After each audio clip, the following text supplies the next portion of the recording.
qanday ishlashni o'rgataman. Birinchi ayollaring mehmonga boramiz desa, birinchi nima ish qilasizlar? Kiyimlaringni almashtirasizlar. Tenglamada ham shunday narsalar bor. Ya'ni qo'shuv mehmonga borguncha ayruv bo'lib boradi. Ayruv mehmonga borguncha qo'shuv bo'ladi. Ko'paytiruv bo'lib bo'ladi. Bo'luv esa ko'paytiruv bo'ladi.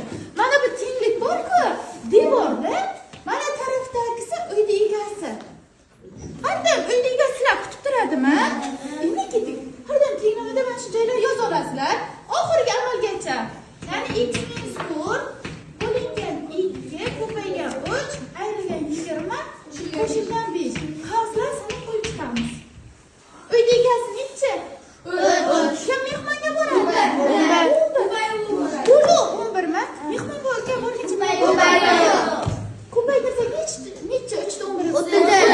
33. Bir yo'la yozib ketyapman, tushunyapsan-a? Yana yozib olamiz.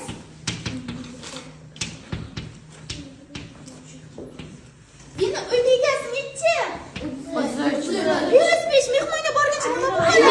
Minus bo'ladi. 33 dan 5 dan yursak 28. Endi yana buni bitta amal qolguncha yo'zamiz. Uyda egasi necha qoldi? 28. Mehmonga boradi. 20 mehmonga borguncha nima bo'ladi? 28. Молодец. Endi yana o'zini yozib olamiz. Uyda egasi kim qoldi? 38. Mehmonga boradi. 3 ga bo'ladi. Ko'paytirib 3 nima bo'ladi? Bo'lsak 16.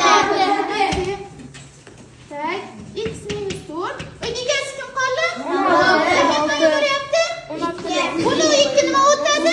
Ko'paytirib 32. Endi x ni topishni nima qilamiz? 32 dan 4 ni qo'shamiz.